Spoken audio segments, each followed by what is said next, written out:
Hello,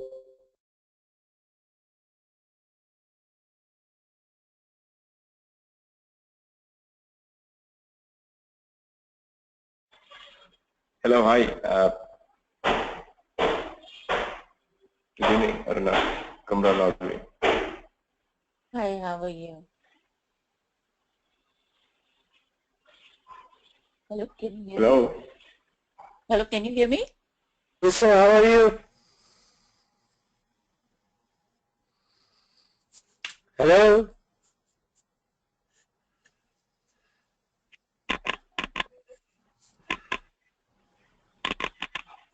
Can't hear you. Maybe a problem here. Sir, I can hear you. You cannot hear me? Hello? Can you hear me or no? Hello. Hello. Okay, Kamran, we can hear me, but I can't hear you. Yes, sir. How are you? By the way, what happened to the other people also? They're not coming up because the beginning classes is better that, yeah, if we have everybody on board. I can't hear you guys, maybe. You still can't hear me?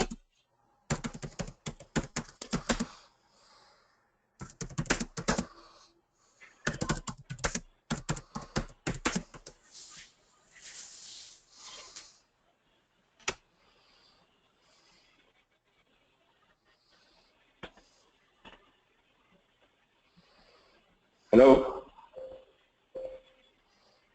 You still Hello? can't hear me? Can you hear me?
Hi, you still can't hear me?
Hello,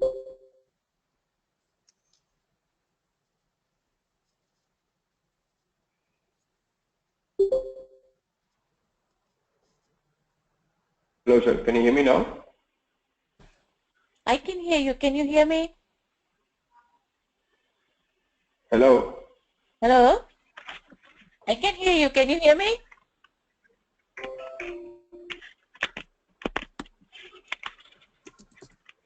Hello?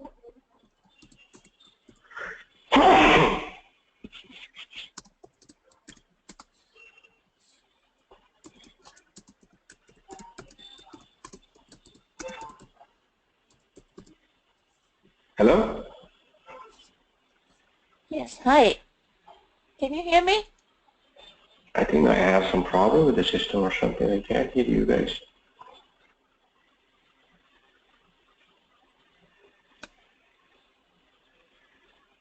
You guys can hear each other, right?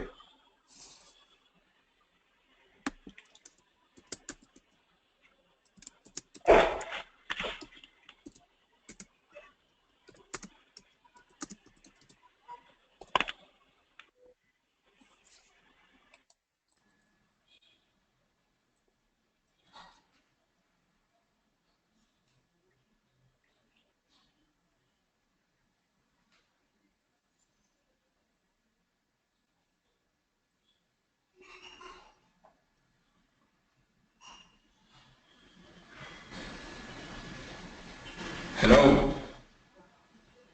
Hi. Can you hear me? Yeah, I can hear you now. Okay. Yeah, I know that now it's working. Wait, what happened actually? I don't know where. See, there are like it's a green bar. It comes like highlighted.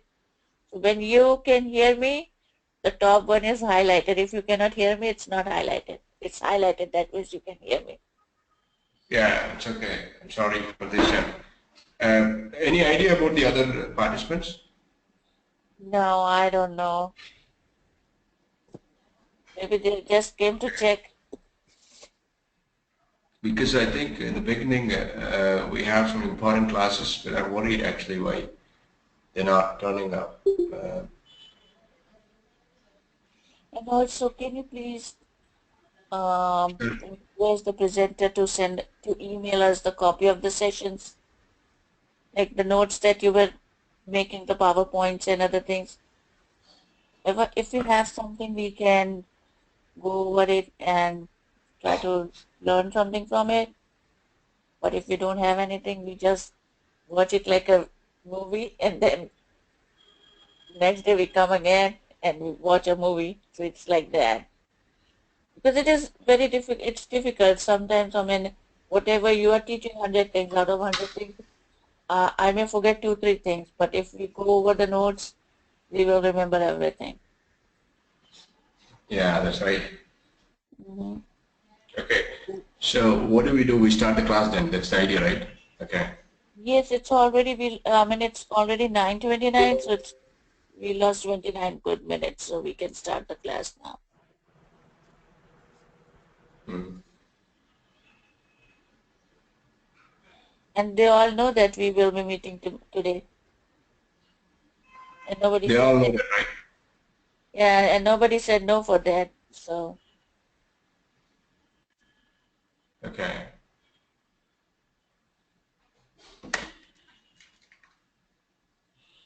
Okay. What about Kamran Ravi? Is you there? I think he also left. I can't hear it. I cannot hear him now. That's what. Okay. Okay. Okay. Okay. Fine then. Maybe let me just start whatever I can.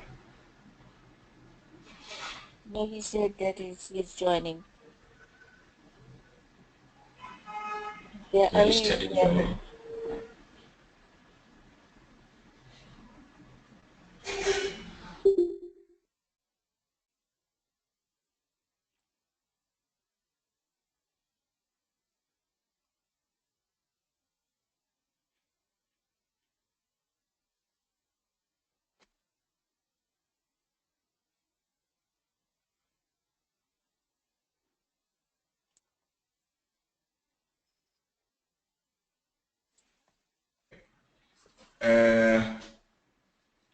let me start then in that case, because we'll see about the Sir, other can you people hear me? next.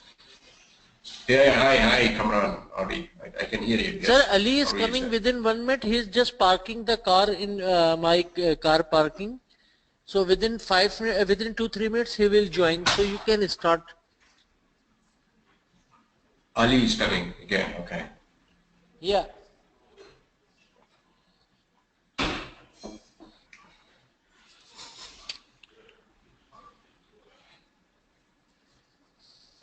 Yes, sir. I will be starting of the class right now. Yes, sir. You sent me some email, right? I will talk about that later. Yeah. Yes, sir. Please, I wrote everything. The thing is, before going in the deep in SAP HANA, I want to make it clear paper because after that I will not have the time to do. Okay.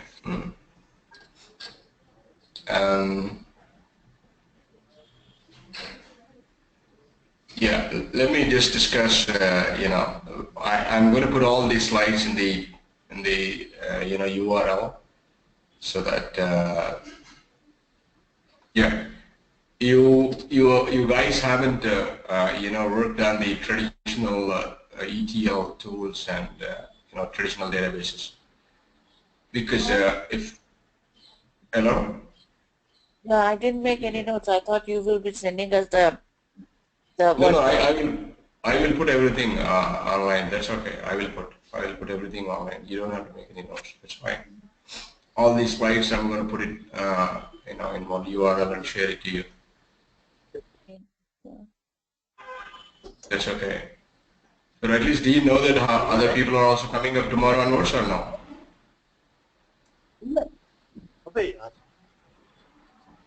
I think Vishal is there from the Villa shop, so I think he can tell you all people are coming in.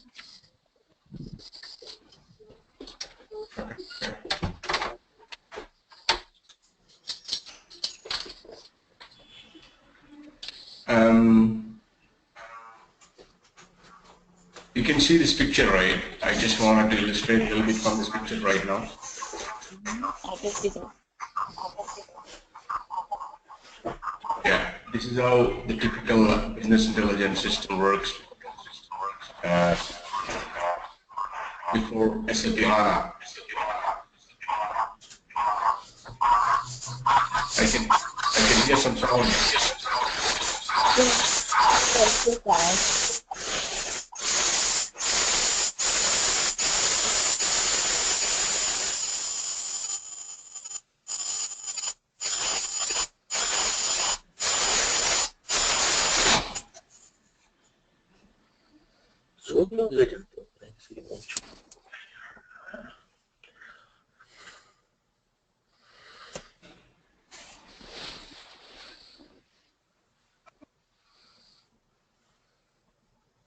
Hello, sir. Well, why is not coming?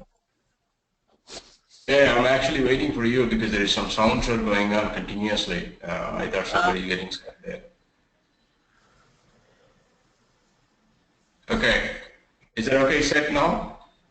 Yes, sir. Yeah. There's something I have for you in the slides so that I'll just make you walk through this. I wanted to explain about, the business scenario right now. Yeah, please mute Kamran if you're talking as well. सही है institute सामने है You have some questions? I can hear you. No, sir, it's fine. Can you start now? Yeah, that's what. Please mute yourself if you're Okay. talking, with others.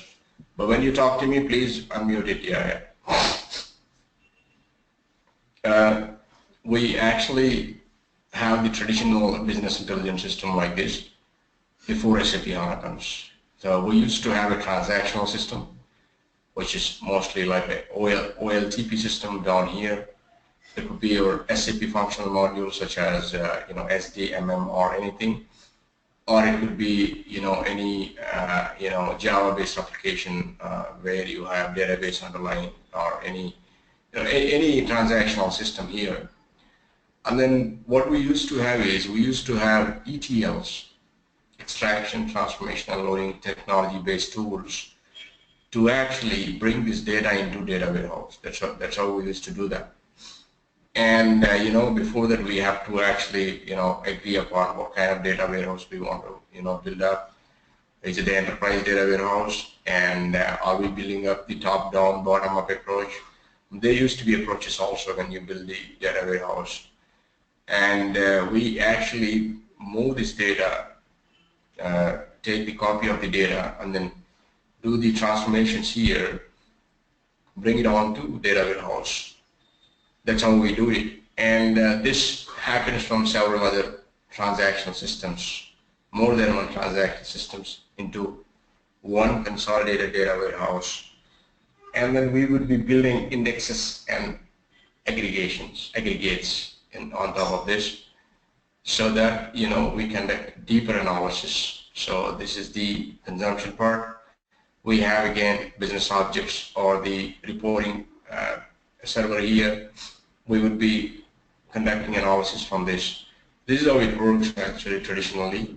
This is the whole business intelligence platform. We have something called data marts. Have you heard about data mart? Any idea?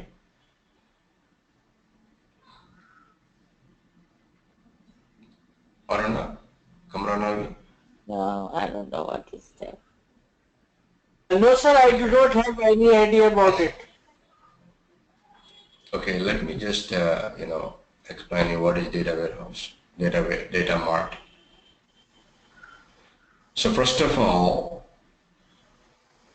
we have this data warehouse.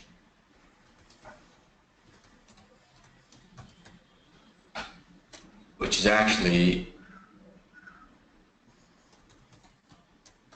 a warehouse of databases. You agree, right? Of course, the way how we with the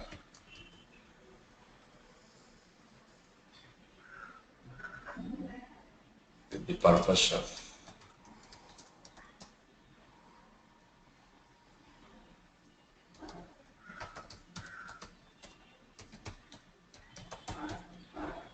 actually we would normally be converting our database or taking a copy of the databases and make a data warehouse just for the purpose of conducting analysis. Basically, we try to conduct deeper analysis. We try to actually we would want to report out of that system, which is analytical reporting. You can also call that as intelligent reporting. So we construct a data warehouse this way, but data mart is something different. Data mart is basically, if you have a data warehouse of this much, let's say this is a data warehouse. This is actually enterprise data warehousing solution for any company. So we have usually data marts, several data marts inside, which deals with some business verticals or some business functions. Let's say for the sales, one data mart. This is a sales, for example. It deals with the sales data. And this one is for finance. This deals with the finance.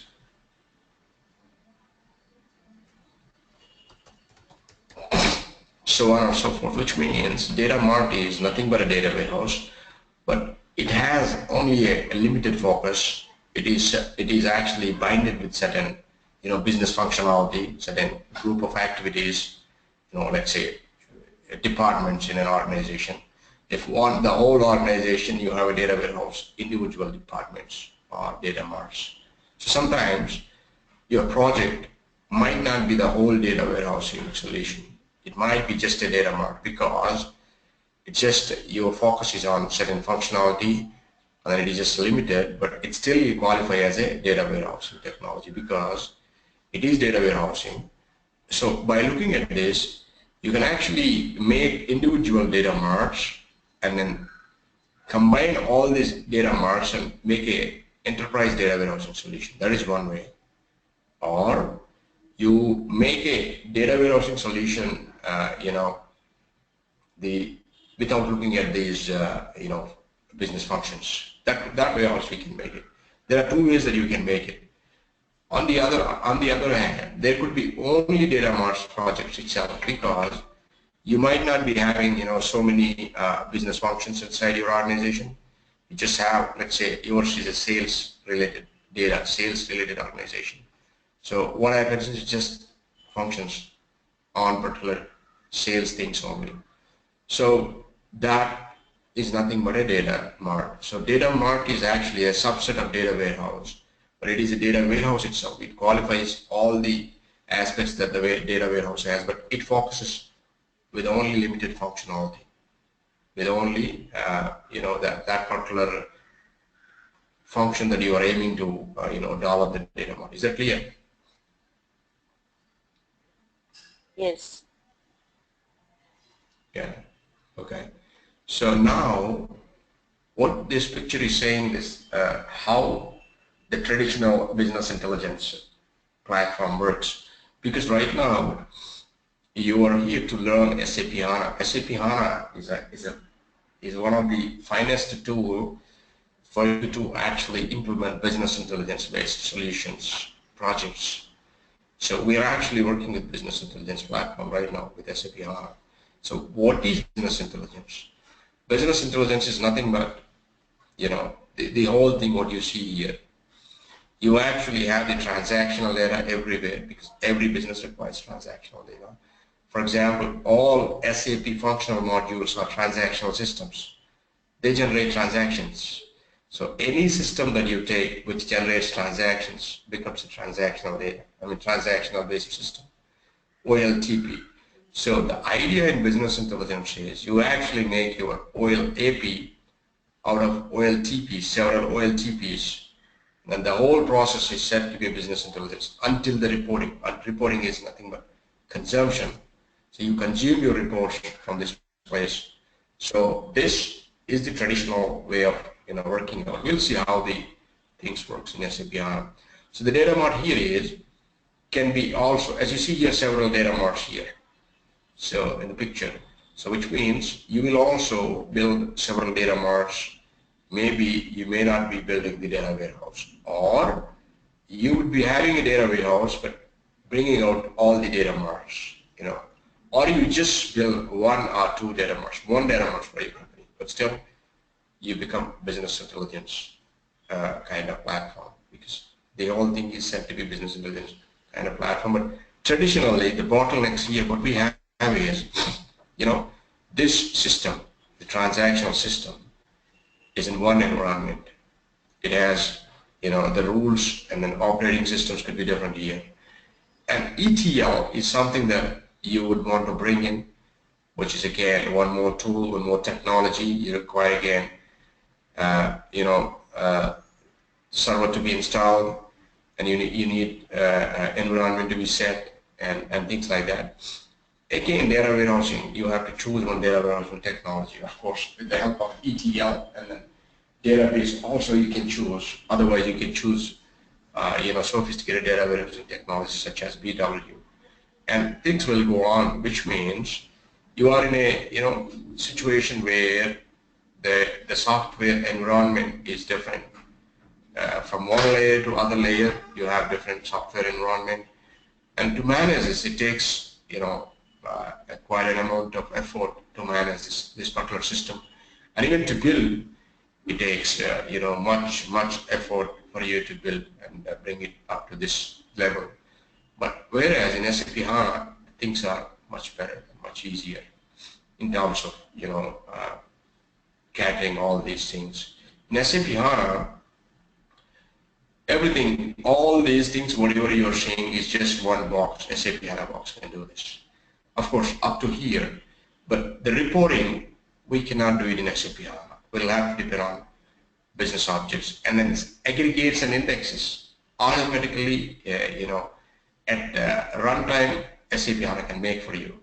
No need to make aggregates, pre-aggregates and indexes, in advance. So that is something that you will have to do in the traditional systems. So by the way, what is aggregation? Aggregates in a business intelligence scenario. Can you give me some example? Sir? Yes. Yeah.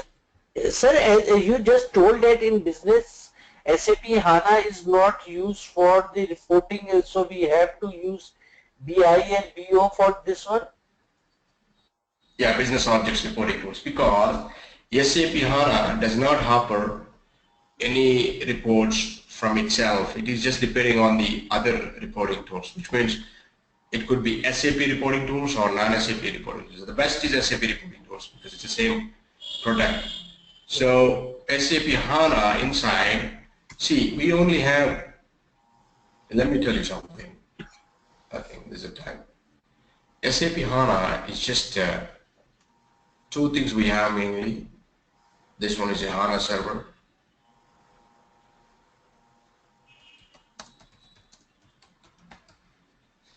And this is installed in the Linux box. Always Linux box. And we have this HANA Studio, SAP HANA Studio.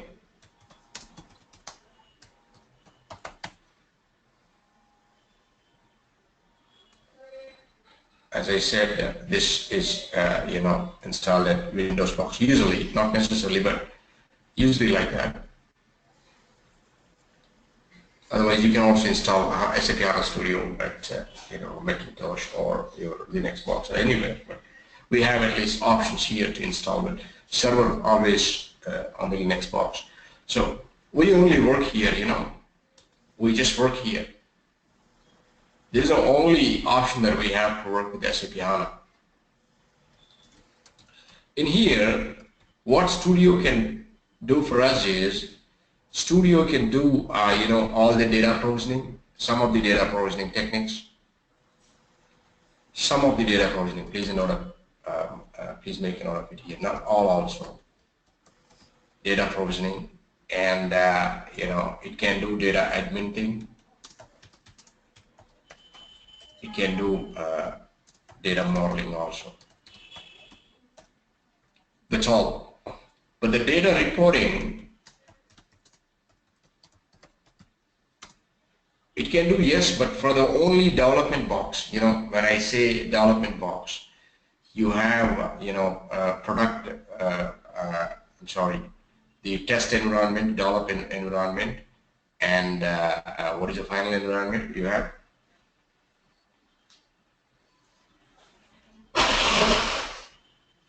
Sorry.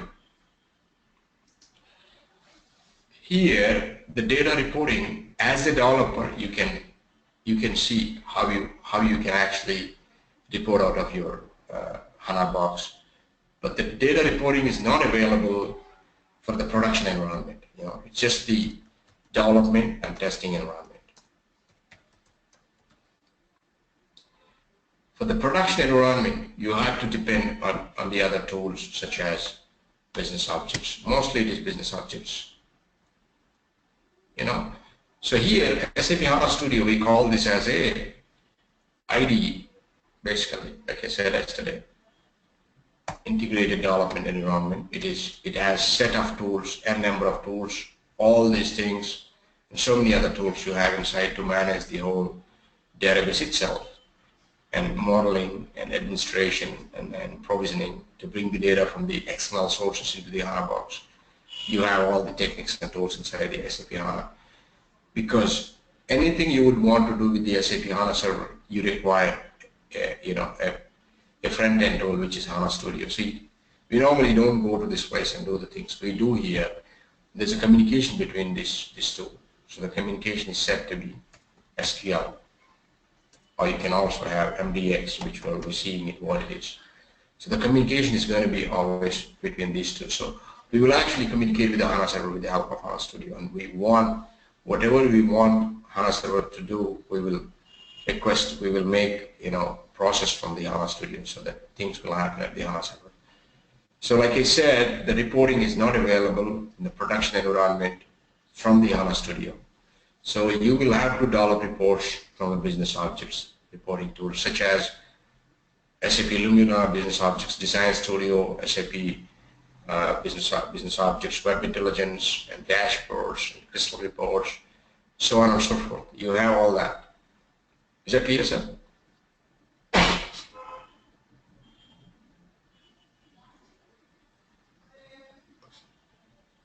Is that clear, sir? Come on. You there? Aruna, is that clear? Yes, sir. Okay. So up to here actually we use SAP HANA, not this. And then this is very easy. You can do it in a much better way than how the traditionally things works. So let's just talk about aggregates. What are the aggregates according to you? In analytical world, what do you mean by aggregation and how they can help you? Any idea?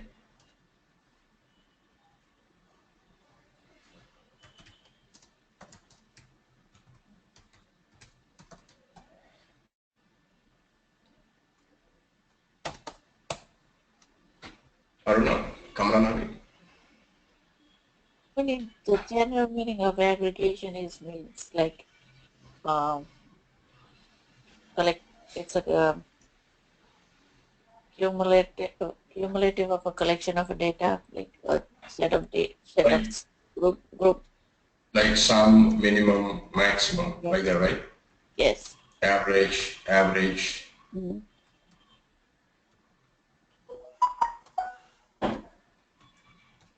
Having, not having. In a group, if you pose any question in a group of elements, that is nothing but the group aggregation. You can say any of this, but in the business intelligence, I will give you some example how this works, the business intelligence environment. For example, if you purchase any, let's say, CD from Amazon, okay, what happens is, while you are purchasing CD from Amazon, it will try to advise you, if you look at the whole window, the right side of the window or the down side of the window while you purchase, it will try to recommend, these are the other CDs we have for you which could be interesting based on the CD that you are buying. So based on the age group, they say these are the CDs which are purchasing this CD, also purchasing the other CDs.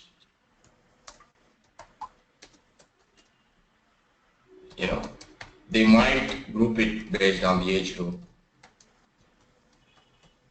or area, or let's say the gender based, or culture, anything. So what happens is, please try to understand, what happens is, internally, while you purchase an item from Amazon or any online e-commerce system, what happens is, they will actually check, this is nothing but an aggregation. They will try to advise you the similar CDs by aggregating the data.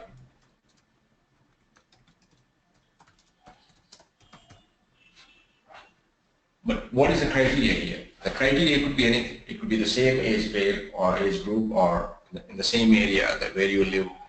You can say the same gender or the culture.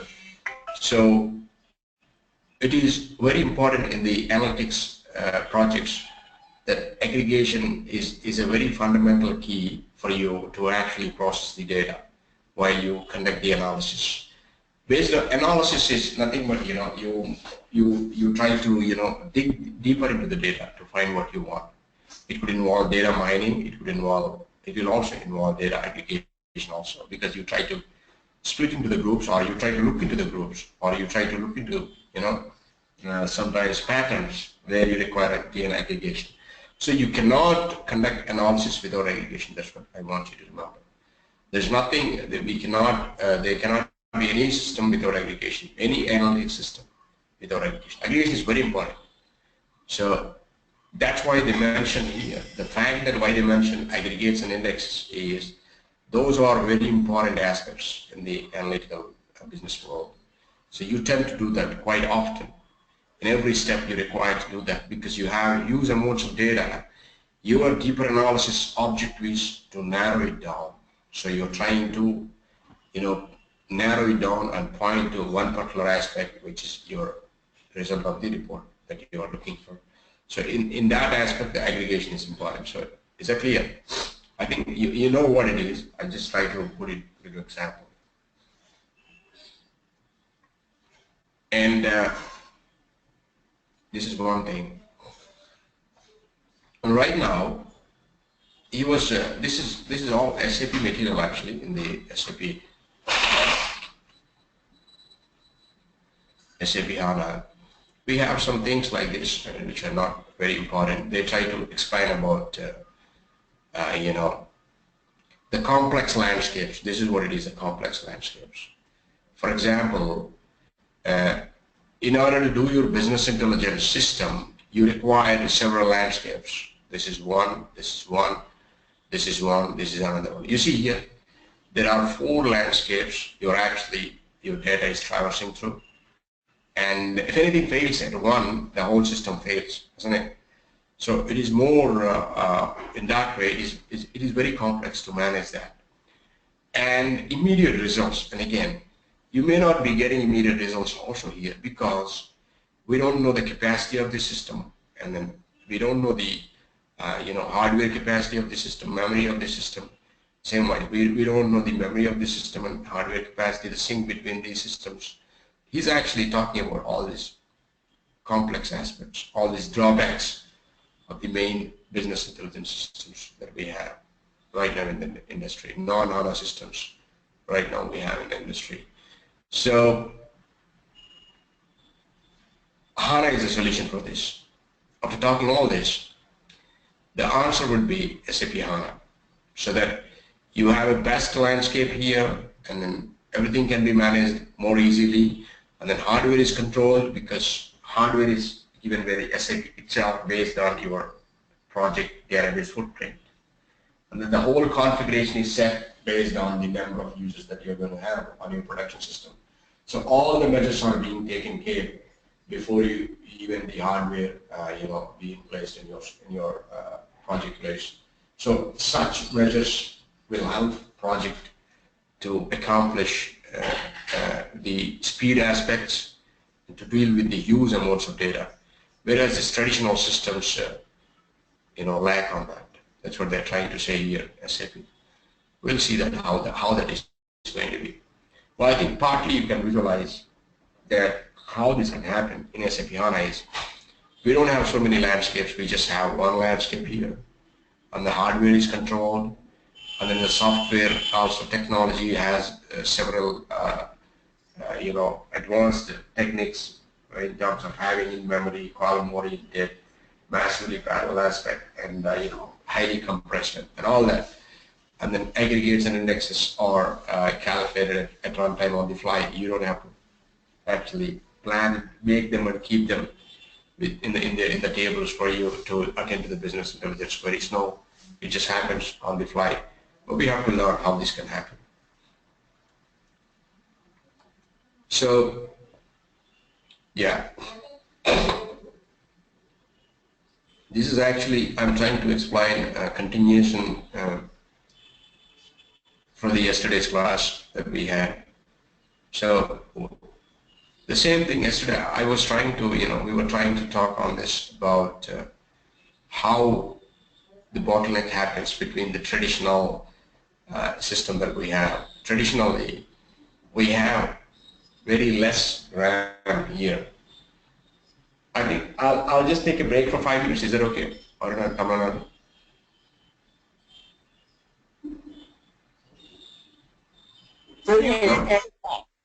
You can take, Yes. Yeah, please. yeah, I'll just come back here. Please wait for me. Okay, no problem. Okay.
Hi, I'm back. You there?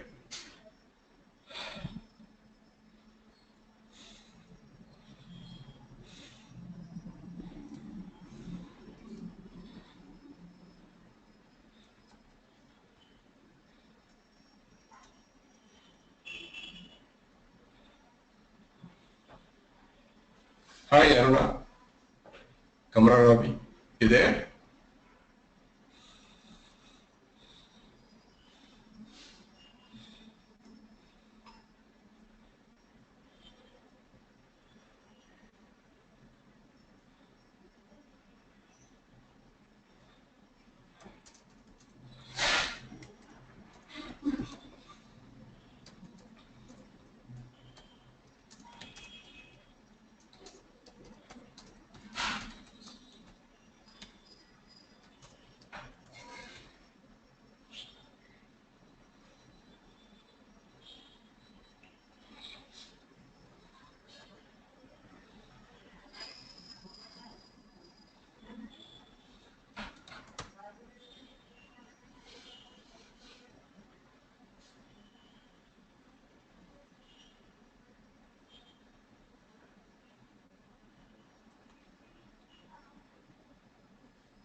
Hello?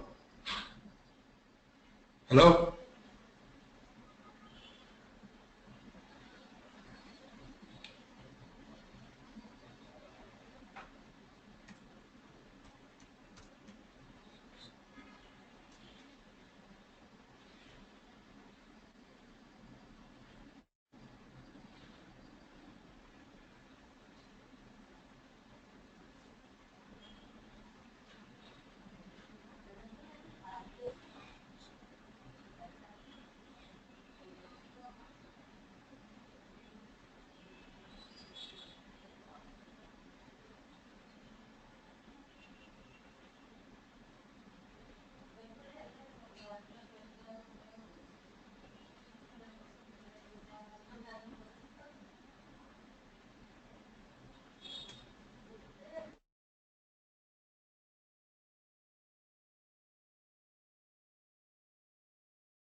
Hello? Hello? Hey, Hey, hi, hi. I'm sorry. You there? Thank you. What about Kamran Alvi? It's not coming.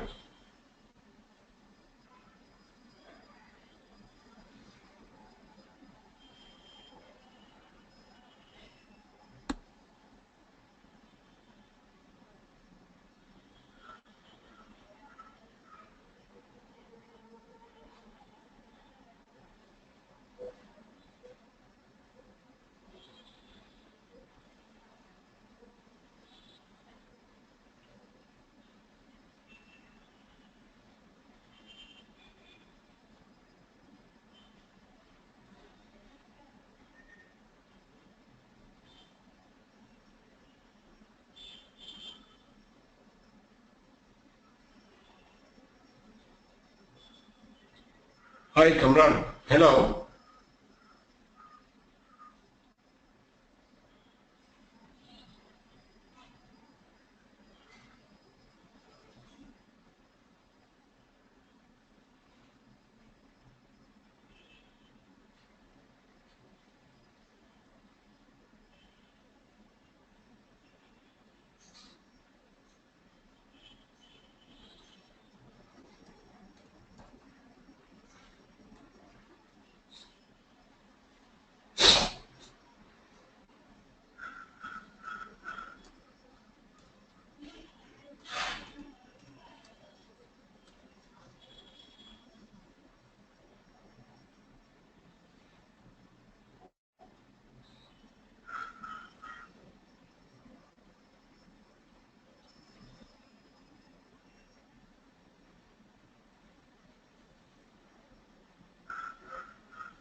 Can we start? Hello?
Hello? Can we start or no?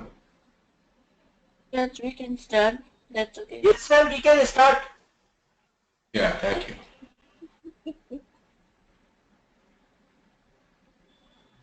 Yeah. So I was talking about,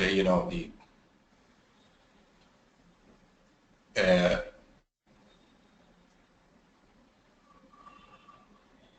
the complexities that we have, the, traditional databases.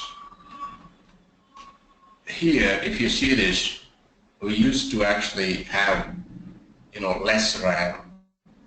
We do, even now, we will not be having so much of, RAM. The amount of RAM is quite less than the amount of hard disk capacity that we have right now in the systems. It used to be the case in the earlier days, and even now it's the same thing. But for HANA, they changed the way how it functions. They said, as we discussed, they changed the uh, rules of the game. And they said we buy the hardware as well. So what happens here is, in the traditional systems, you will have a bottleneck here, as you can see, because every time the CPU requires the data to be in the RAM to process it. So it has to go and get it from the hard drive, and obviously there is a bottleneck here because the amount of RAM is available here may not be very high. So then there could be memory scheduling here, and then we would be wasting the time, and then CPU capacity also very limited, because in our system, in our computer, maybe we have just single CPU or two CPUs maximum with some few cores, not as much as how the SAP is trying to give it to us while we actually apply for the appliance.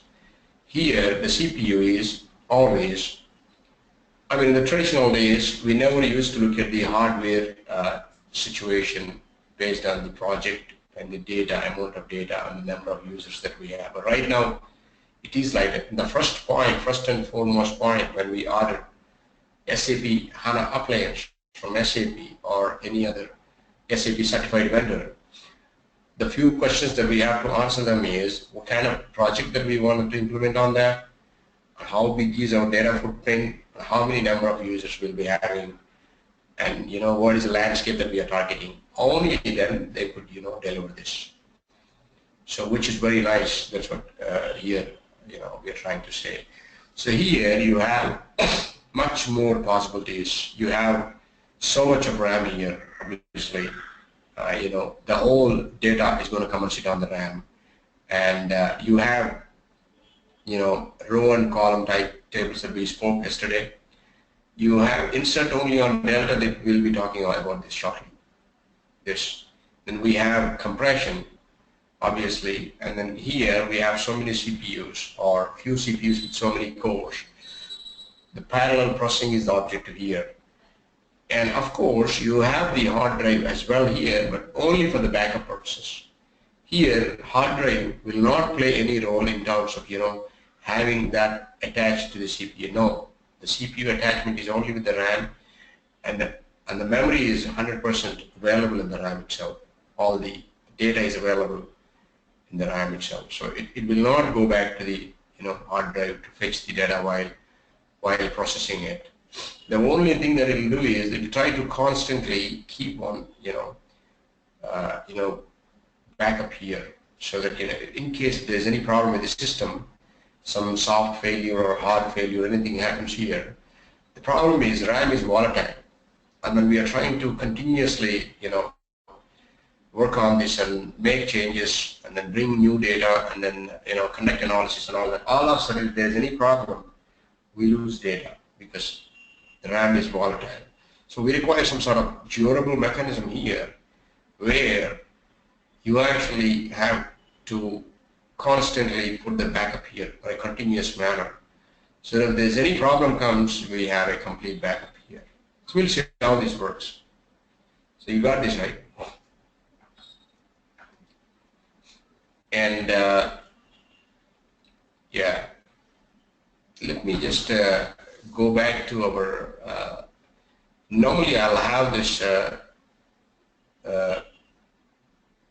lessons in the form of PPT. So I think today I'm going to put on the Dropbox also. I'll share you the Dropbox URL to you so that you all can take it from there.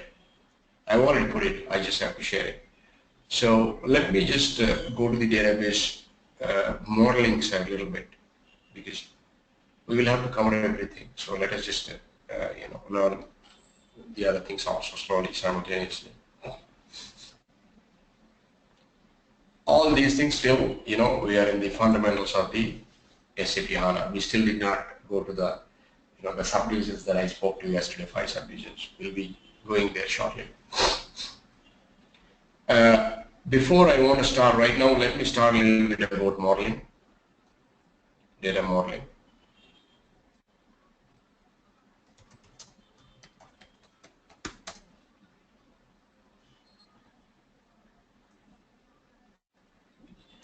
So, before data modeling, I would like to start from the best thing for me to start is, of course, the databases first. From database, I'll move on to, ER modeling, which is a 2-dimensional modeling. And then from there, I move on to, let's say, I try to learn about the joins, because we have so many joins. In here, I would take only SAP HANA joins, so that is more better for us. I move on to SAP HANA in here, from the general fundamental aspects to SAP HANA offering joins. And then from here, we will try to move on to SAP HANA modeling. Before, the best thing is the subject of multidimensional modeling.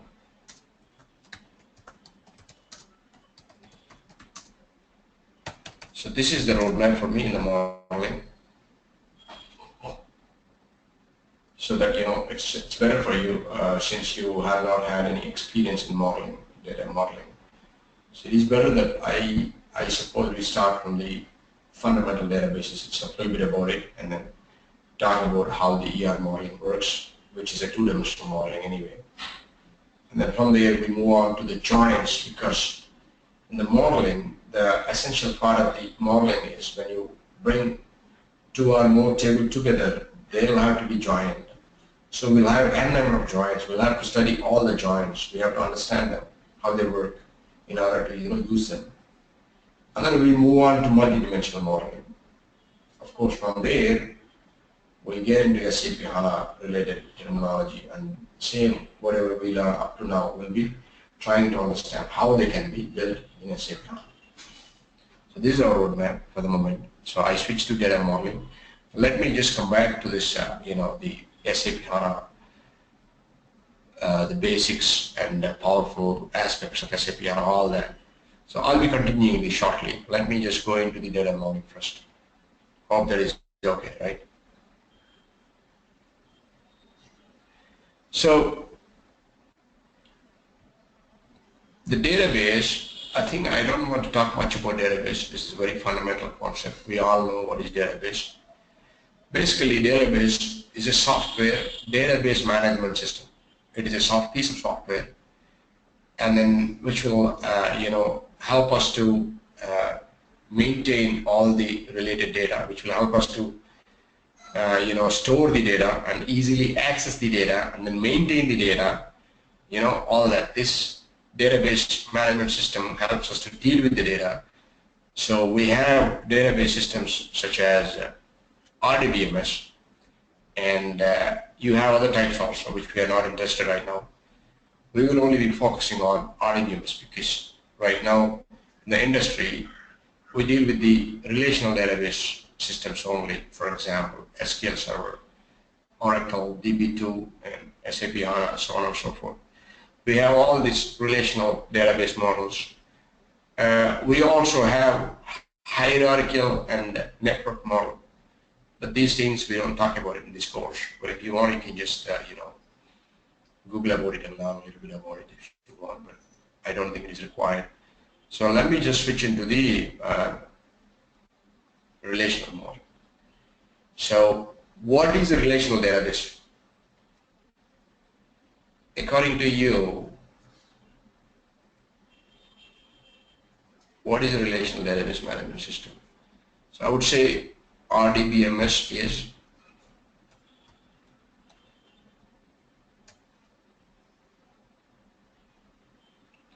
is actually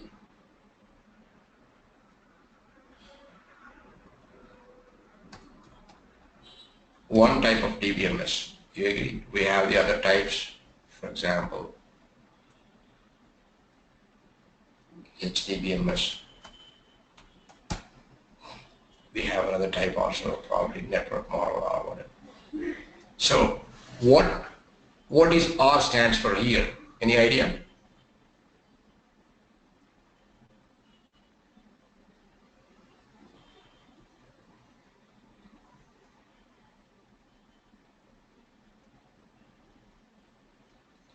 What is R stands for here? It's actually, R stands for relational, which is a table here.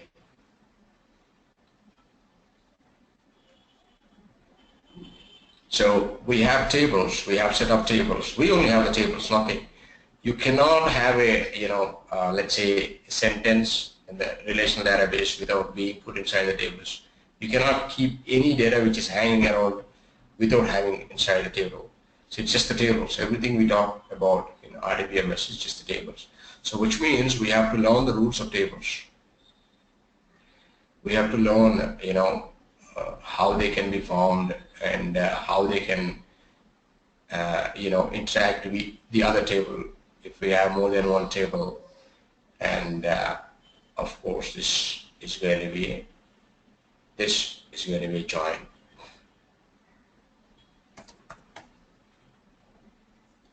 So let us talk about first the fundamental database modeling design, how it works. For example, here I'm talking about a very, very fundamental model that I have right now here. The department is a table here, the department number and department name, all the attributes here. So the attribute will have, of course, the data type. And then you have a professor on the table here. So the professor, you have the number, name, department number that he's been attached to, or the courses that he's going to lecture.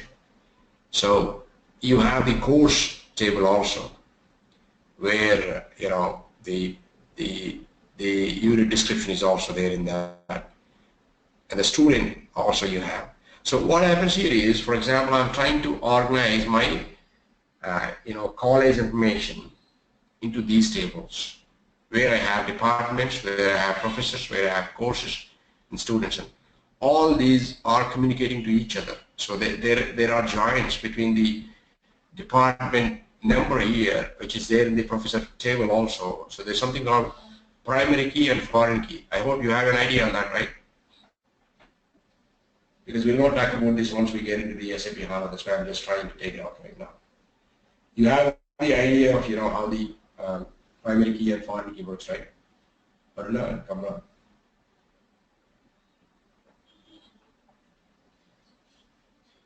Yes, I do. I learned that in Oracle. That's right. So you are Oracle expert. I don't have to talk about all this. That's fine. Let me get into the direct example. That's fine. Nice. So data modeling. What is data modeling then in your words, for example? How can you put it in a simple way? Not necessarily what I've written here. It could be something to explain, something to put it. What is data modeling? Or according to you? Because you have something similar to that in SAP, Oracle also. Data modeling in Oracle.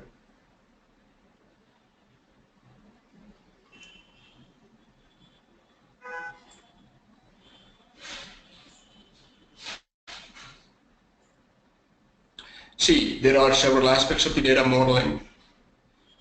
The fundamental data modeling is also there when you have the database design itself, when you're actually, computerizing your organization and converting your, organization into data and then classifying the data and then making the fundamental data modeling is there. That is one thing where you actually something like this. Here, how can you arrive to this? For example, how can you arrive to this? There is a table called department, professor, course, and then students. So that means there must have been, some homework, some, sort of brainstorming sessions would have happened between the professionals to conclude this. So that process also we have to know a little bit about it, because the same process we will apply inside the SAP HANA data modeling. So we'll have to understand, what sort of views that we want to create. Okay, let us see what is view anyway. We discussed probably yesterday, you remember view. View is nothing but, it's some sort of data structure derived from the database. Because here, the fundamental database design is there, and then going forward, when you move the data into the data warehouses, or where you want to conduct an intelligent reporting system, you want to make an intelligent reporting system to conduct queries on top of it, you will have to again model the data based on your business requirement. So there are several stages of data modeling aspects. So let us just see that. We normally do hold this process into 3 stages, the data modeling process. So as we learn in our engineering and in our academics, these 3 processes are there. I'm not going to take much of this. Let me just directly get into the example, because you're already experts, you know this. So the first thing fundamentally what we do is the conceptual model. By the way, you heard about this conceptual, logical and physical modeling aspects, or no? Come up.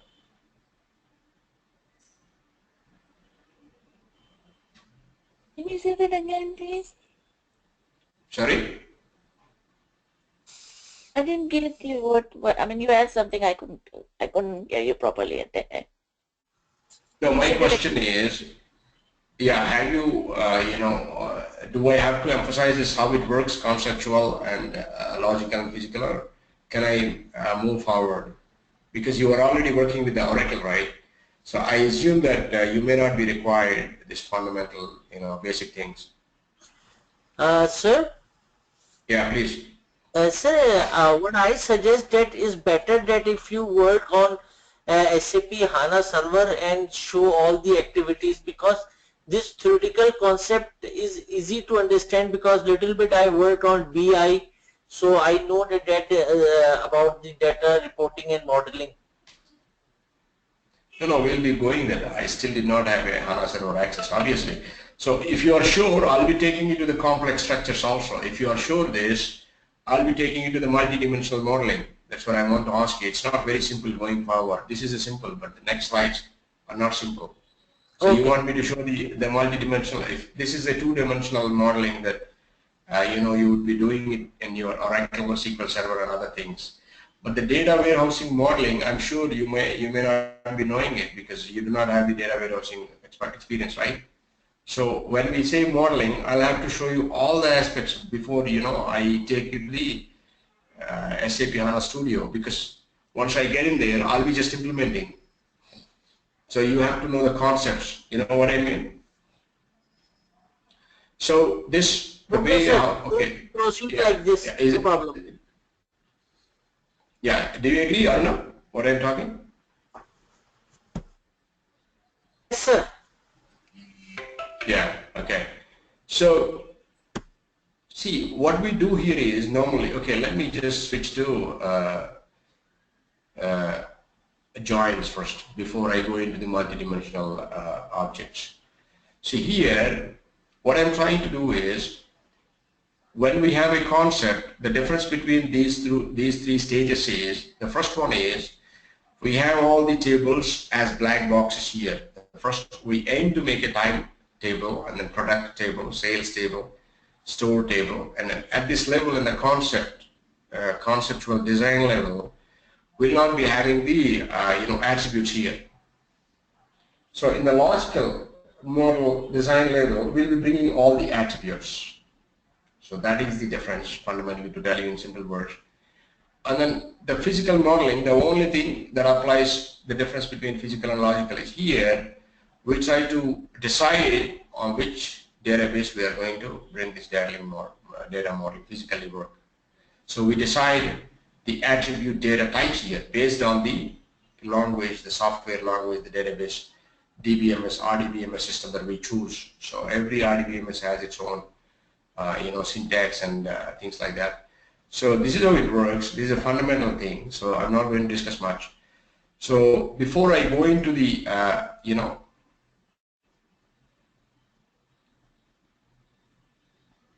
multidimensional objects.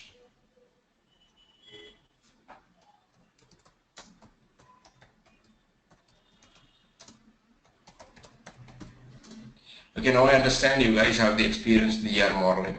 So how about the multidimensional modeling? No, right? Have you ever developed like star schemas, snowflake schemas and all that? The other complex, multi-level.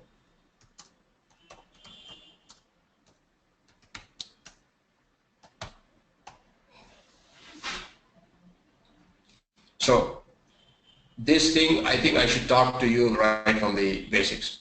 Am I clear on that? Or I don't need, I can directly jump into the SAP HANA modeling. Please tell me on this also, a little bit. Aruna? Kamran? Sorry, sir? Do you have idea on this, sir?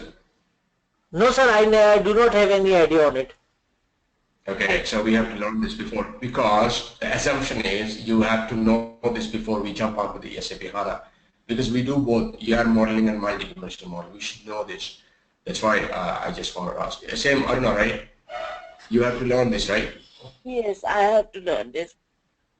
Okay, so before we go there, what I'm trying to do is we have seen how the ER modeling works, just the tables we have, but we have to learn the joins. The joins are same in most of the in every RDBMSs, but they are different, a little bit different in terms of how you call them or how the syntax works. So let us learn about the joins now. Let's say this is a ER modeling, two-dimensional modeling, the simple one. And then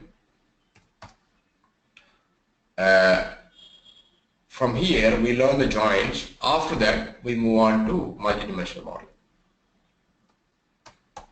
Because it's the same thing, but the structures are different. It is more complex. So the same joins we use, but the way how we bring the objects together is different in multidimensional modeling.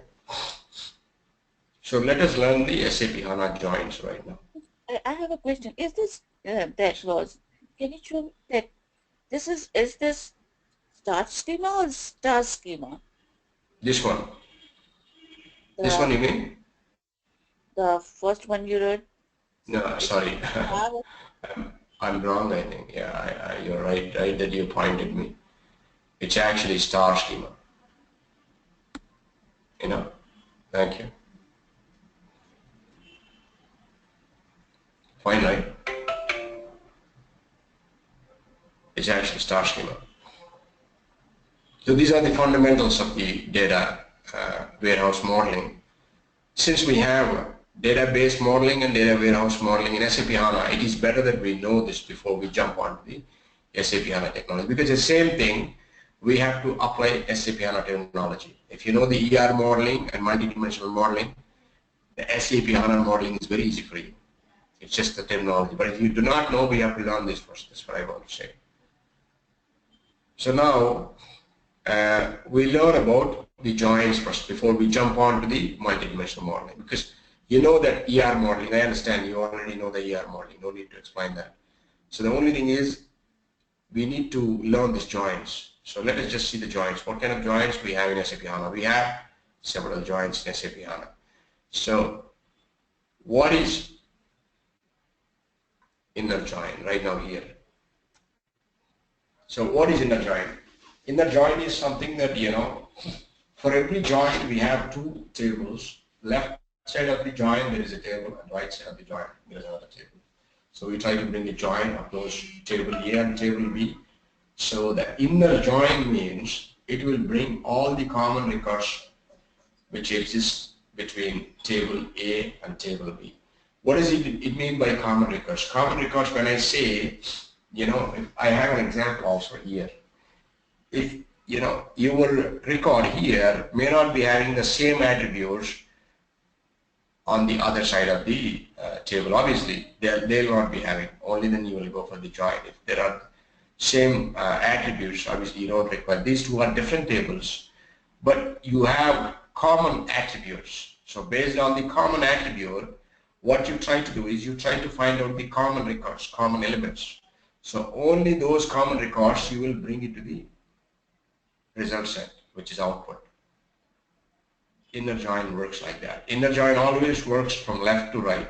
For example, it'll take the first record, it'll try to first record from the left side of the table, then it'll go to the right side table and then identify all the, it'll traverse through all the records to find out whether that particular record is existing or not.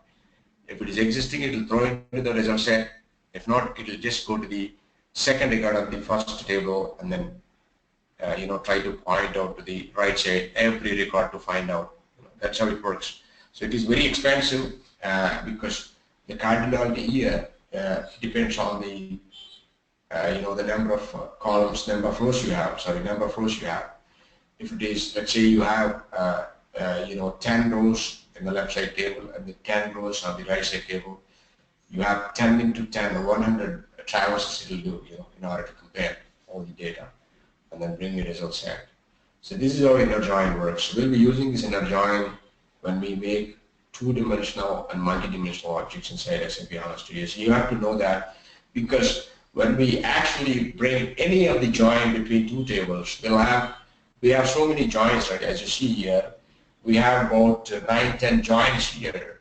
But which join we will be bringing in between the tables purely depends on the requirement that we have. So which means, in order for us to work with the requirement and joins, first of all, we should know all the joins, how they work. Only then we can say this join I want between these two tables. Is it clear? Yes. Okay. And the left outer join is something that we have in the SAP HANA.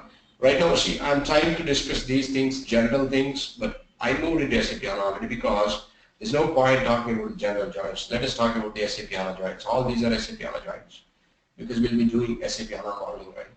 So after that, I'll be again discussing general multidimensional modeling. And again, we enter into SAP HANA multidimensional modeling. Only then I can just open the tool and start developing all these models for you. Otherwise, what happens is, it is better that you should know the concept first. That's what I feel. So right now, left outer join is something that what it does is, it'll actually take all the left side of the values with respect of whether there is a match or not at the right side. It does not care. If there is a match, obviously it will get those values to the result set. But if there is no match, it will just say the value is null. By the way, what is null in the database? Null means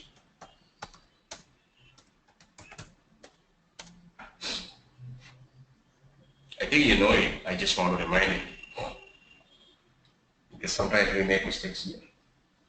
What is null, Aruna, Kamran? In the database, any database, when they say null means what? So no value. No value, okay, good. Not known, okay. So here, the question mark is null. There's no value, not known actually. So to be more specific, not known. So we do this to the left outer join, and you tell me if these joins are very simple to you, I can move forward to the multidimensional modeling. So you have to buzz me on that. So after that, you have something called left outer join with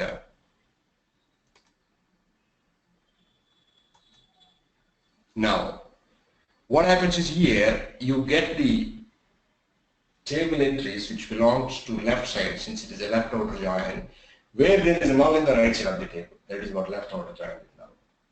Here, we have all the records of left side table except the 93 record. That's why this is into the result set. It's clear, right? Am I clear? Yes. Okay. So let me just discuss right outer join. It's the same thing. Right outer join is purely the opposite of the left outer join. So what happens here is it takes the records of the right side table into the result set, irrespective of whether there is a entry in the left side or not. If there is an entry, obviously it will bring into the result set. If there is no value in the left side table, it is null. It will put null and then it will bring us into the result set this way. The same way here, you have also right outer with null in SAP HANA. So right outer with null is usually like this. It is going to bring, of course, the right side table records where there is a null pointing to the left side table. That particular record will come into the result set. And then we have full outer join. Full outer join is something that what happens here is you try to take all the values in the result set, which is basically the combination of left outer and right outer join. So you try to bring all the left side entries respective of there is a match or not. The same way you do also the right side table. So you combine them, that becomes your full outer join.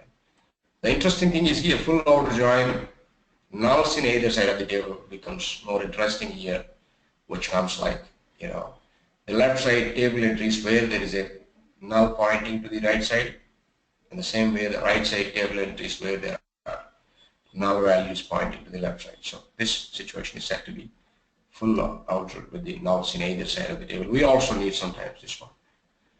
And we have something called text join.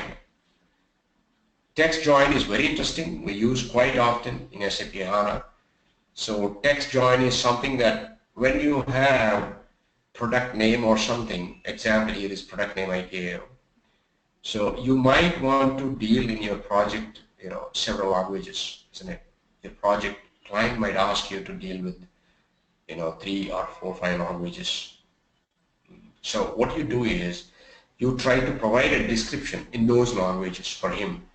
So you have to, in the development itself, you have to realize the production box will have how many languages. That many languages you require description for the products that you have, for every product that you have. What you do is here, text join, you try to make something called that particular table underscore text underscore table, something like text table for that particular table.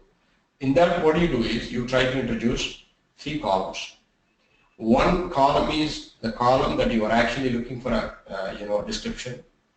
Let's say here product here. The second column is always a language column. So the language column, it doesn't have to be second, there has to be a language column, rather, let me put it like this. So the language column always says what kind of language it is. And the description, obviously, will have in that particular language.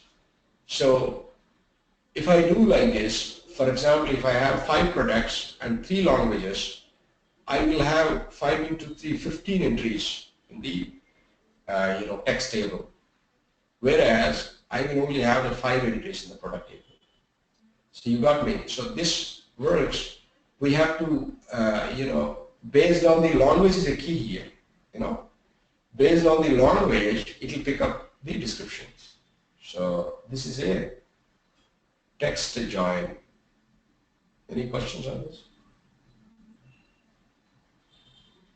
I think you know this probably.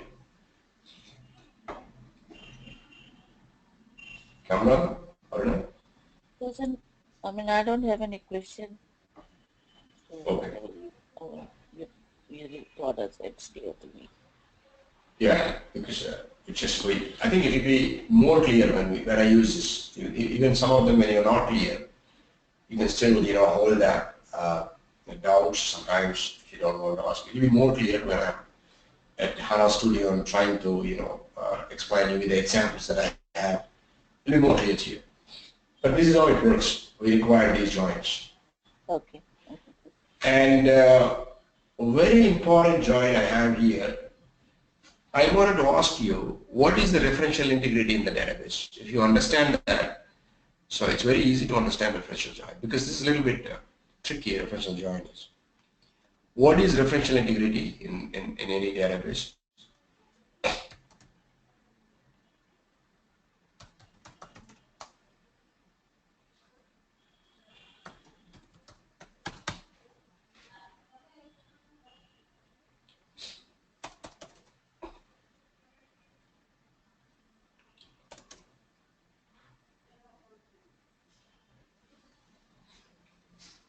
Assume that I have two tables here.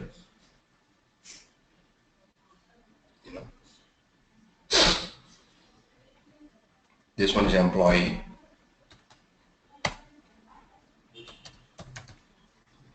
This one is a manager.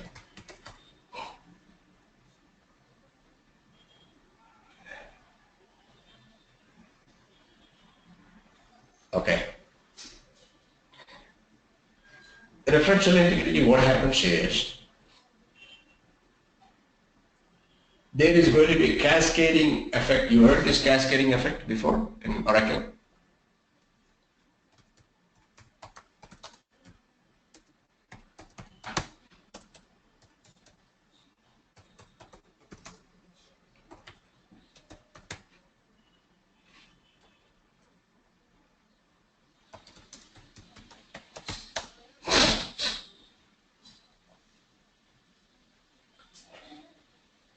If I have,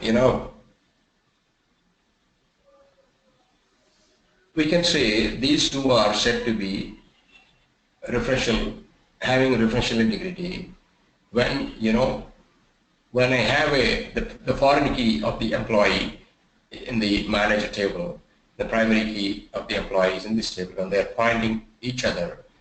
Here, for every manager, there are employees, so there cannot be any employee without manager, for example, in this example.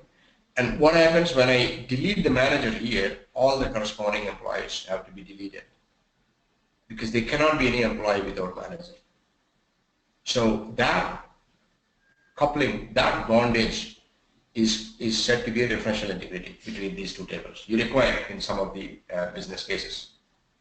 So the referential join works from this referential integrity only. So how it works is, it works like this.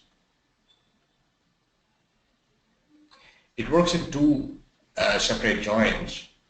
One in inner join, the other one is a leftover join. It works in two different ways, because here the assumption is we assume that there is a referential integrity. Try to understand this.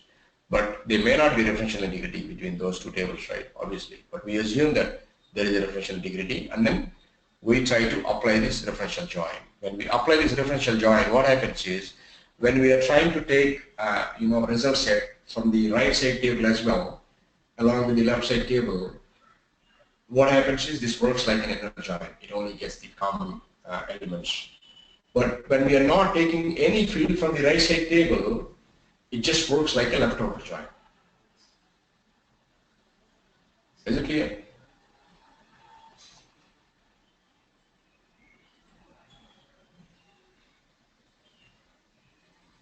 Aruna, Kamran, is it clear?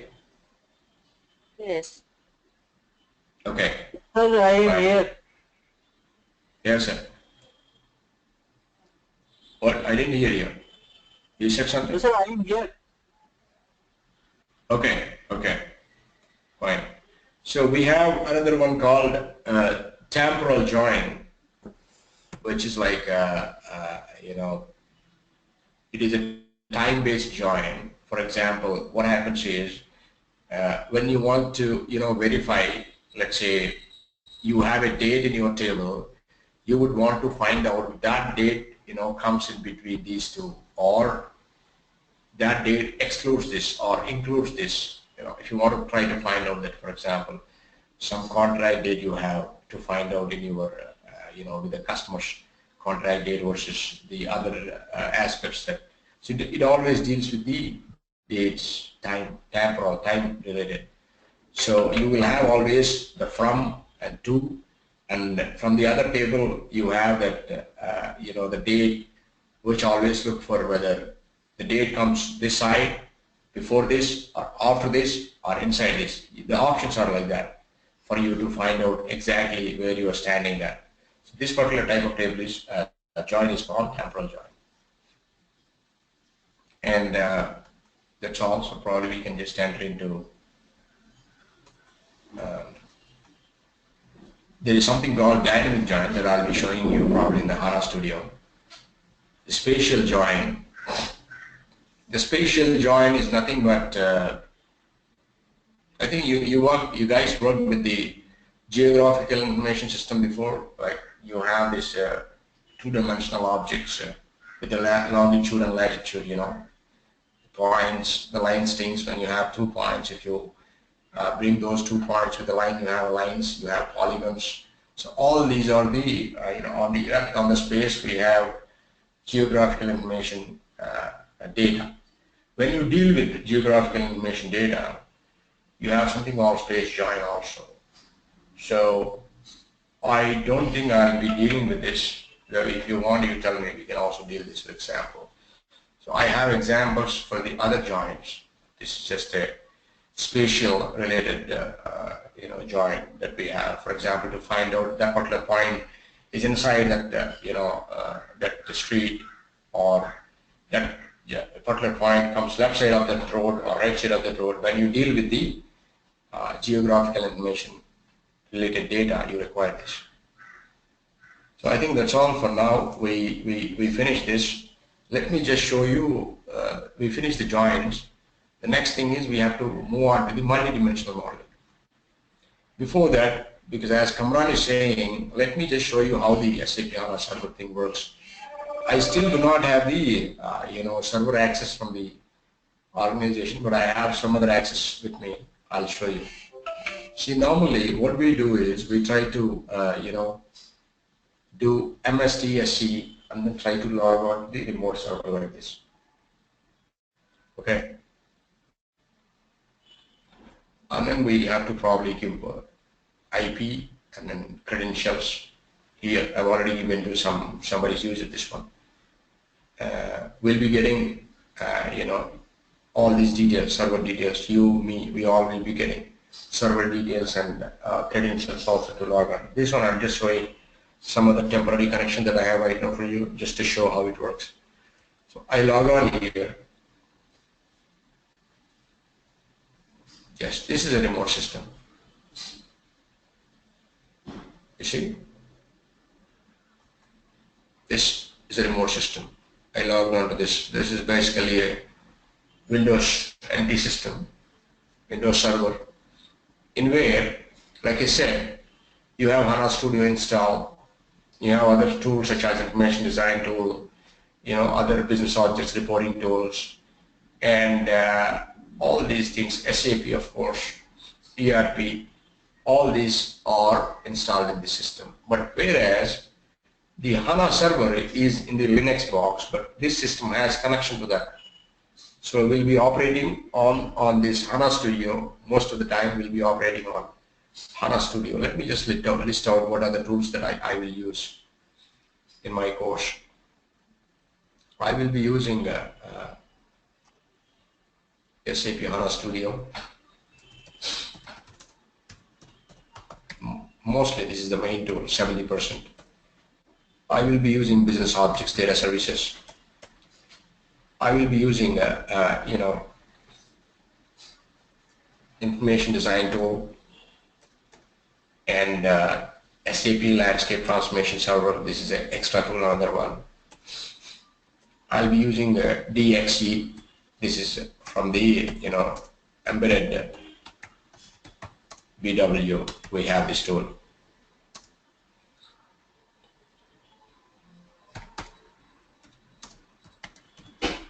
And I will be using MS Excel, sorry. And I will be using SAP BO Lumira. and I'll be using SAP BO Web Intelligence. And yeah, that's all I guess. We'll be using all these tools. All these tools will be here. If you can see. Sir, Yeah, please. will you teach also SAP HANA Crystal? No, actually, I put only these three Okay. tools. This MS Excel tool, I will try to. These are the reporting tools, and then you have Web Intelligence and Lumira, very nice tools here. Okay. And I have this. These are the data migration tools, separate tools I have. And this is, universe making, and this is also ETL kind of tool. Of course, this HANA Studio, mostly we use 70% HANA Studio. The remaining tools we use 30%. Sir? Or maybe you can put 60%, yeah. Sir, Please. you also told about the migration ETL tool. Correct. This is a ETL tool, no? BODS. Okay. This is a BODS, very sophisticated ETL tool.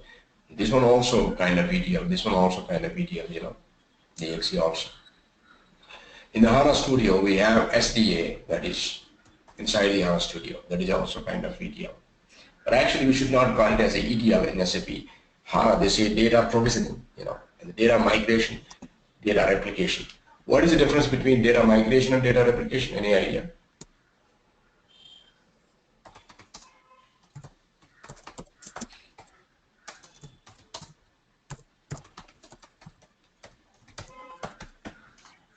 So data migration is basically from one server to other server.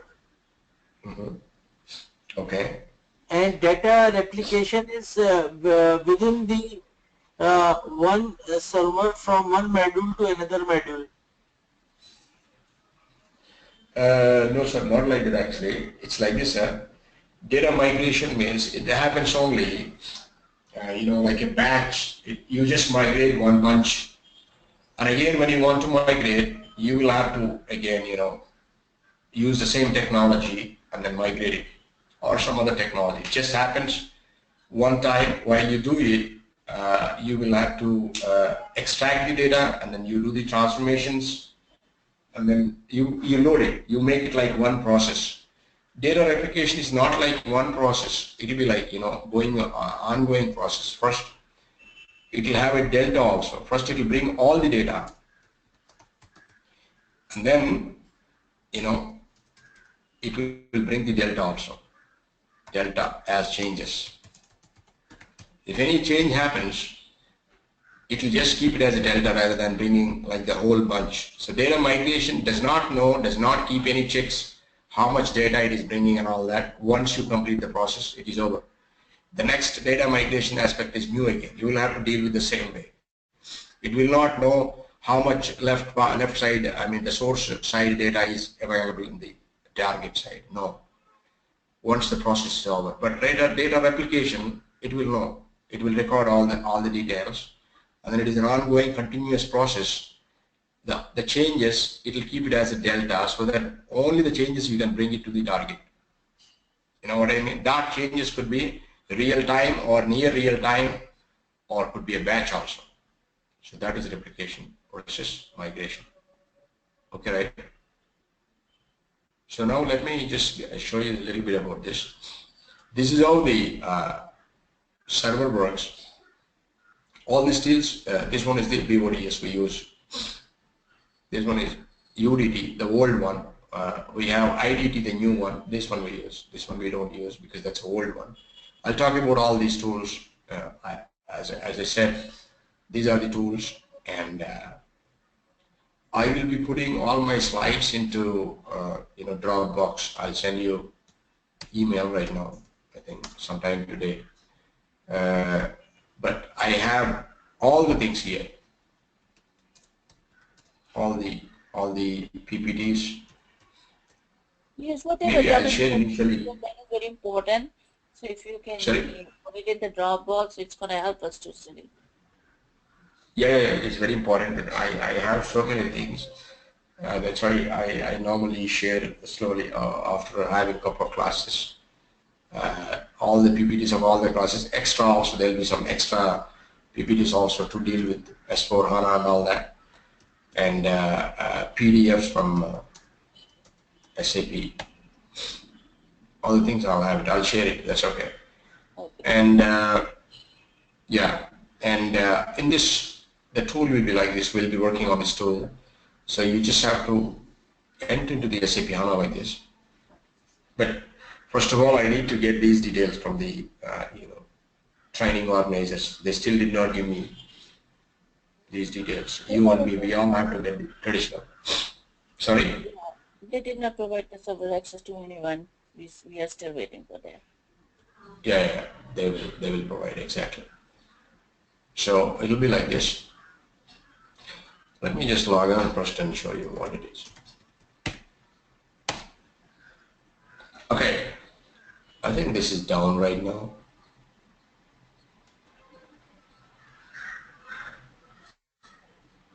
Yeah, I think this red symbol says not good. Basically, HANA Studio looks like this. We have perspectives here. Right now we are in the modeler perspective, SAP HANA modeler. And we'll be moving into several other perspectives. We have the development perspective. We have the admin perspective. This is actually Eclipse based, right? You have so many other things which we don't deal. We only deal with these things, SAP HANA things. So these are the perspectives. You have modeler, development, administration, and there's something called planners also. So you have all other things since this is an Eclipse based tool. So we'll be shifting our perspective by like this. If you say like this, then what happens is this will be moving into development perspective. If you want to switch back, you can just switch back like this. You can just close this. We close one perspective and enter into the other perspective. Then mostly 60%, in the 60% HANA Studio, 50% of the job we do in HANA modeling only, which has here. So here, it offers so many things. Here you have quick view. We'll try to learn all this. And then here you have where user list. Where used is the any particular view. That view is used in all other packages. And first of all, I think I should start explaining everything. Right now this server has some problem. Here you see SAP HAM is the host name, SAP HANA. The host name and 00 is instance. So there is this box talks about the database instance that we logging on to. So with the server details and all that. Anyway, I just wanted to show you a quick view like this. I'll be talking to you more because let us get the credentials of the system. And I'll be, let me log on to this. This is not working, otherwise I can explain you the next part. So this is how the tool will be, SAP HANA Studio. And obviously we'll be using the Lumira, we'll be using the Web Intelligence step by step. See, the idea is we would want to go through this entire modeling right now. We start in the modeling. So in the modeling, you have seen the data joins, all the types of joins. Shortly, in the next class, what we do is we try to learn all the multidimensional modeling.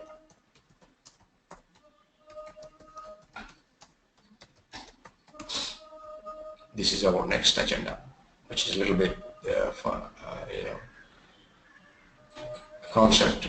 You have a very powerful concept here, how we can actually, model, create multidimensional objects, where we can get those multidimensional artifacts, how when we deal with the analysis. So that is one thing.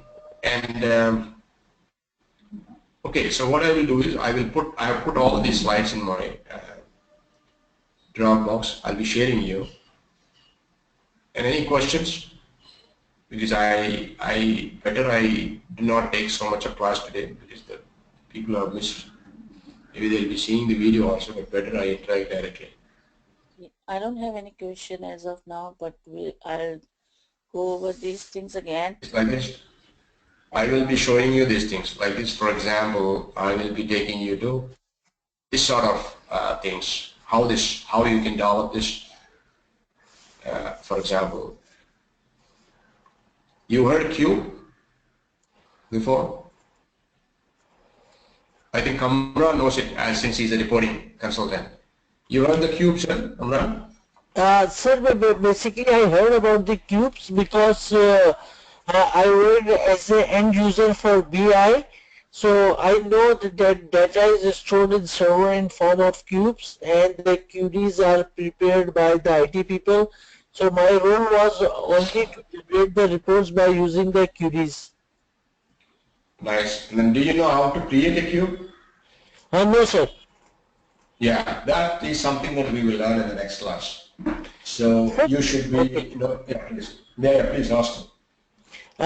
Sir, I requested to give me your contact number, so I have to talk regard to my paper which I have to attend in S4 HANA. No, I will just send you a response to your email. I'm sorry on that. No problem, sir. I will send you. This is my number, but I'll send you a response email to that. Yeah. So what we will be doing is in the next class, we'll be directly going on to the multidimensional modeling. And then from there, we will try to, hopefully we'll be getting the server details also. I will try to give you an overview of how this HANA Studio works. Sir, can you please display your number?